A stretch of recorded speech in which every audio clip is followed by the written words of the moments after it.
Japan में कुंवारी लड़कियों के लिए हुकूमत की अनोखी पेशकश।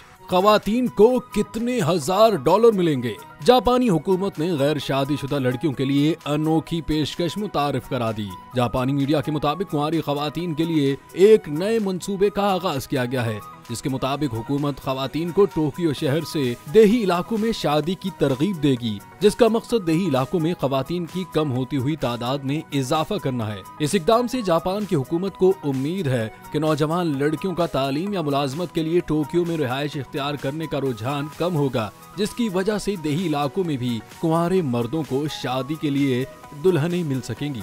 साथ ही टोक्यो से देही इलाकों में मुंतकिल होने वाली खवातीन को $7000 तक भी फराहम किए जाएंगे।